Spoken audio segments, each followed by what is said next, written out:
My dear daddy అంటూ MLC కవిత తన తండ్రి కేసీఆర్ కు రాసిన లేఖ రాష్ట్ర రాజకీయాల్లో కాకరేపింది. అందులో బీఆర్ఎస్ కు సంబంధించిన నెగిటివ్ పాయింట్లని హైలైట్ చేయడంతో హాట్ డిబేట్ మొదలైంది. ఆ లేఖని మొట్టమొదటగా బయటపెట్టింది బిగ్ టీవీనే. అప్పుడంతా అదో ఫేక్ లెటర్ ని కొట్టిపారేస్తారు. ముఖ్యంగా బీఆర్ఎస్ సోషల్ మీడియా కానీ శంషాబాద్ ఎయిర్పోర్టులో ల్యాండ్ అవ్వగానే కుండబద్దలు కొట్టేశారు కవిత. ఆ లేఖ తనే రాశానని చెప్పడంతో అంతా కంగుతిన్నారు. ఆ లేఖ రేపిన దుమారం బీఆర్ఎస్ లో సునామీలా మారబోతుందా? అది ఆ పార్టీని చుట్టుముట్టేయబోతుందా?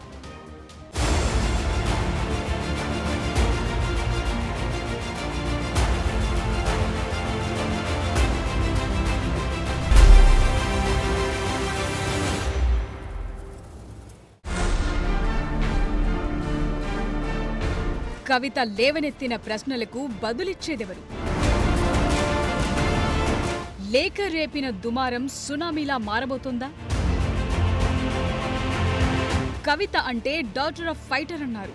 మరి ఆ డాటరే ఇప్పుడు పార్టీ కోసం ఫైట్ చేస్తుంటే అంతా సైలెంట్ అయిపోయారు. ఆమె రాసిన లెటర్ లీక్ అయితే ఒక్కరు కూడా సరైన స్థాయిలో రియాక్ట్ అవ్వట్లేదు, క్లారిటీ ఇచ్చే ప్రయత్నం చేయట్లేదు. మొట్టమొదటగా తన తండ్రి కేసీఆర్ కు కవిత రాసిన లేఖను బిగ్ టీవీ బయటపెట్టినప్పుడు అంతా ఫేక్ అన్నారు. బీఆర్ఎస్ సోషల్ మీడియా అయితే బిగ్ టీవీని టార్గెట్ చేస్తూ వేల పోస్టులు పెట్టారు. అదో ఫేక్ లెటర్ అని, కవిత రాయలేదని, అందులో ఉన్న సంతకం ఆమెది కాదని ఇలా ఎన్నో రకాలుగా కవర్ డ్రైవ్లాడారు. కానీ వాళ్ళెంత కవర్ చేసినా అది నిజమని తేలేందుకు ఎంతో టైం పట్టలేదు. బీఆర్ఎస్ సోషల్ మీడియా ఎన్నో రకాలుగా ఆపసోపాలు పడుతూ అది ఫేక్ లెటర్ అని బాగా ప్రచారం చేసింది. కానీ నిజం నిప్పులా భగ్గుమంది. కవిత శంషాబాద్ ఎయిర్పోర్టులో దిగగానే ఆ లెటర్ తాను రాసిందేనని కన్ఫర్మ్ చేయడంతో అంతా అవాక్కయ్యారు. బిగ్ టీవీ ఎక్స్క్లూసివ్ గా బయటపెట్టిన లేఖ ఫేక్ కాదని తేలిపోయింది. బిగ్ టీవీ చెప్పింది నిజమేనని అంతా ఒప్పుకోక తప్పలేదు. దేనికి తోడు కేసీఆర్ చుట్టూ దయ్యాలున్నాయని, కోవట్టులున్నారని కన్న కూతురు కవితే చెప్పటం పెద్ద చర్చకు దారితీసింది. కేసీఆర్ గారు దేవుడు, కేసీఆర్ గారు దేవుడు, కానీ కేసీఆర్ గారి చుట్టూ కొన్ని దయ్యాలున్నాయి. వాళ్ళ వల్ల చాలా నష్టం జరుగుతున్నది. పార్టీలో ఉండేటటువంటి నేను కేసీఆర్ గారి కూతుర్ని అంతరంగికంగా నేను రాసినటువంటి లేఖనే బయటికి వచ్చిందంటే మరి ఇతర సామాన్యుల సంగతి, ఇతరుల పరిస్థితి ఏంటి? కవిత ఎయిర్పోర్ట్ ఎపిసోడ్ ముగిసిన కొన్ని గంటల్లోనే BRS working KTR press meet పెట్టారు. కేటీఆర్ మీడియా ముందుకొస్తున్నారనగానే అంతా కవిత గురించే మాట్లాడతారని అనుకున్నారు. చెల్లి రాసిన లేఖపై అన్న రియాక్షన్ ఎలా ఉంటుందోనని, ఆమెపై ఎలాంటి యాక్షన్ తీసుకుంటారోనని ఎదురు చూశారు. లేఖలో కవిత లేవనెత్తిన అంశాలపై వర్కింగ్ ప్రెసిడెంట్ గా కేటీఆర్ మాట్లాడటమే కాదు, అందరికీ క్లారిటీ ఇస్తారనుకున్నారు. బీఆర్ఎస్ కార్యనిర్వాహక అధ్యక్షుడిగా బాధ్యతలున్న కేటీఆర్ లేఖ గురించి ఒక్క మాట కూడా మాట్లాడలేదు. పైగా పార్టీలో కోవట్టులుంటే ఉండొచ్చని సింపుల్ గా తేల్చేశారు. ఏదో ఒకటి చెప్పాలి కాబట్టి కోవట్టులుంటే ఉండొచ్చు, సమయం వచ్చినప్పుడు వాళ్లే బయటపడతారని చెప్పారు. అంతేకాదు తమ పార్టీలో ప్రజాస్వామ్యం ఎక్కువని, ఎవరైనా అధినేతకు ఏవైనా సలహాలు, సూచనలు చేయొచ్చని అన్నారు. అయితే కొన్ని విషయాలను అంతర్గతంగా చెబితేనే బాగుంటుందని, ఇది అందరికీ వర్తిస్తుందని పరోక్షంగా కవితనుద్దేశించి అన్నట్లు కనిపించింది. అన్ని పార్టీలో ఉంటారు. రేవంత్ రెడ్డి కోవర్ట్లు ఉంటే ఉండొచ్చు, ఏముంది అందులో. Coverts will expose themselves coverts will expose themselves in due course of time. ఎందుకు తొందర, ఎందుకు చేసుకోవాలి? ఓకే, కేటీఆర్ ఏదో చెప్పేశారు. ఆయన కవిత రాసిన లేఖపై ఆమె చేసిన వ్యాఖ్యలపై స్పందించడం ఆయనకు ఇష్టం లేకపోవచ్చు. ఇది వర్కింగ్ ప్రెసిడెంట్ గా ఆయన నిర్ణయమా, పార్టీ అధినేత కేసీఆర్ ఇచ్చిన డైరెక్షన్ తెలియదు గాని మొత్తానికి కవిత వ్యవహారంపై పెద్దగా రియాక్ట్ అవ్వకుండానే సైడ్ అయిపోయారు. మరి నాన్నకు రాసిన లేఖలు, కవిత లేవనెత్తిన ప్రశ్నలకు బదులిచ్చేదెవరు? ఇదే ఇప్పుడు అందరిలోనూ మెదులుతోన్న బిగ్ క్వశ్చన్. ముఖ్యంగా బీఆర్ఎస్ పార్టీ నాయకులు, కార్యకర్తలను ఇది ఉక్కిరి బిక్కిరి చేస్తోంది. కవిత లేఖ రేపిన దుమారం అలాంటిది. మరి ఇప్పుడది బీఆర్ఎస్ లో ఓ సునామీలా మారబోతుందా? ఆ పార్టీని చుట్టుముట్టేస్తుందా?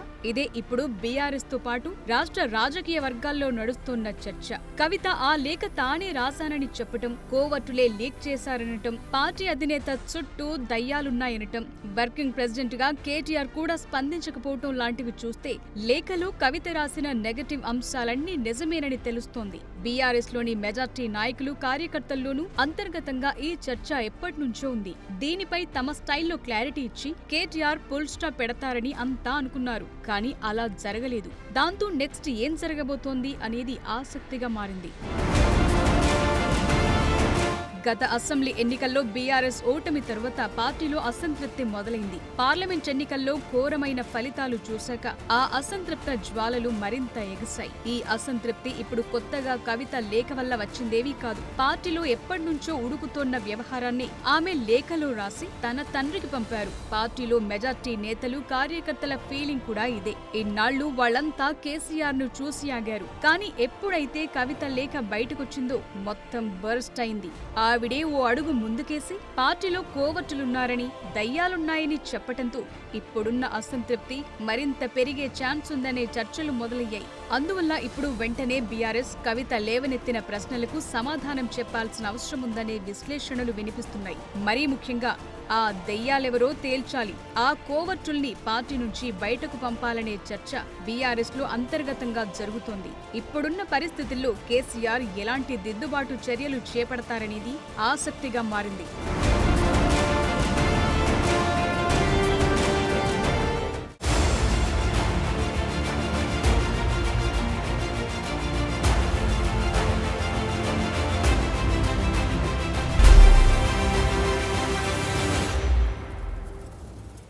కేసీఆర్ చుట్టూ దెయ్యాలున్నాయనే కవిత స్టేట్మెంట్ చెప్పి వచ్చిన తుఫాను లాంటిది. కానీ భవిష్యత్తులో గులాబీ తీరంలో రాబోయే పింక్ సునామీ గురించి ఇప్పటికైతే హెచ్చరికలేమీ లేవు. కానీ వచ్చాక చెప్పుకునే సునామీ లాంటి పరిణామాలు చాలానే ఉంటాయనే చర్చే ఇప్పుడు బీఆర్ఎస్ని టెన్షన్ పెడుతుంది. అసలు కవిత అలా ఎందుకన్నారు? ఆవిడని ఇబ్బంది పెట్టిన వాళ్ళెవరు? పార్టీలో కన్న కూతురికి ఇంత అన్యాయం జరుగుతుంటే అసలు కేసీఆర్ ఎందుకు రియాక్ట్ కావట్లేదు?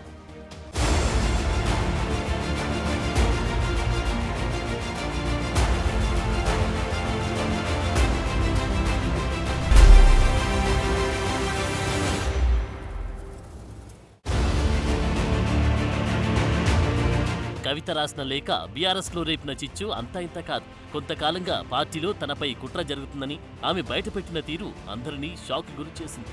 పార్టీలో తనకు తగినంత ప్రాధాన్యం లేదని, కొంతకాలంగా ఆమె అసంతృప్తితో ఉన్నారనే చర్చ కొన్నాళ్లుగా సాగుతుంది. మరోవైపు కవిత తీరుపై పార్టీ నాయకత్వం కొంత అసంతృప్తితో ఉందని గుసగుసలు కూడా ఉన్నాయి. ఇలాంటి టైంలో ఆమె రాసిన లేఖ లీక్ అవడం సంచలనంగా మారింది. అది ఫేక్ లెటర్ అని, తమ రాజకీయ ప్రత్యర్థులు చేసిన కుట్ర అని బీఆర్ఎస్ ప్రజల్లోకి తీసుకెళ్లాలని అనుకుంది. ఇంతలోనే కవిత ఆ లేఖ తానే రాశారని చెప్పడంతో సైలెంట్ అయిపోయారు. అయితే ఇదే బీఆర్ఎస్ నేతలు ఇంతకు ముందు కవితను ఢిల్లీ లిక్కర్ స్కామ్ లో బీజేపీ ఇబ్బంది పెడుతుందని వరుస పెట్టి ప్రెస్ మీట్లు పెట్టి మరీ ఆరోపించారు. మరి ఇప్పుడు పార్టీలో అంతర్గతంగానే ఆమె ఇబ్బంది పడుతుందని తెలుస్తోంది. మరి ఆమెను ఇబ్బంది పెట్టినోళ్లపై ఎందుకు చర్యలు తీసుకోవట్లేదనేది బిగ్ క్వశ్చన్. పార్టీలో కన్న కూతురికి ఇంత అన్యాయం జరుగుతుంటే కేసీఆర్ ఎందుకు రియాక్ట్ కావడం లేదనేది మరో ప్రశ్న. ఇక కేసీఆర్ దేవుడని, ఆయన చుట్టూ దయ్యాలున్నాయని కవిత చెప్పడం మరింత కలకలం రేపింది. దాంతో ఇప్పుడు కేసీఆర్ చుట్టూ ఉన్న దయ్యాలెవరో తేల్చాలని చర్చ జోరుగా నడుస్తోంది. నిజానికి కేసీఆర్ చుట్టూ ఓ కోటరి ఉన్న మాట వాస్తవం. వారు దయతలిస్తేనే కేసీఆర్ దర్శనం దక్కుతుందనే అభిప్రాయం పార్టీ వర్గాల్లో ఎప్పటినుంచో ఉంది. పార్టీ అధికారం కోల్పోయాక కూడా ఇంకా అదే పరిస్థితి నడుస్తుందనే టాక్ ఉంది. ఇప్పుడు అదే కోటరీ వల్ల తనకు తన తండ్రి కేసీఆర్ కు మధ్య దూరం పెరిగిందనే భావనలో ఆమె ఉన్నారనే చర్చ నడుస్తోంది. అయితే పార్టీలో కవిత దూకుడుకు చెక్ పెట్టేందుకే ఈ లేఖను లీక్ చేశారనే వాదనలు కూడా వినిపిస్తున్నాయి. గతంలో పార్టీలో సంక్షోభాలు నెలకొన్న సమయంలో ప్రతిపక్షాలను, ప్రత్యర్థుల పని అను, తెలంగాణ ద్రోహులను, ఢిల్లీ వాళ్లను ఇతరులపై నెపం నెట్టి ఆ సంక్షోభం నుంచి బయటపడే ప్రయత్నం చేసింది బీఆర్ఎస్ హైకమాండ్. ఇప్పుడు ఆ పరిస్థితి లేదు. కన్న కూతురు కవితే కేసీఆర్ చుట్టూ దయ్యాలున్నాయని చెప్పడంతో ఇతరులపై తోసేందుకు వీలు లేకుండా పోయింది. దాంతో కవిత వ్యవహారం బీఆర్ఎస్ అధిష్టానానికి మింగుడు పాడడం లేదు. దాంతో ఈ వ్యవహారాన్ని ఎలా డీల్ చేస్తారన్నది కూడా ఇప్పుడు ఆసక్తిగా మారింది.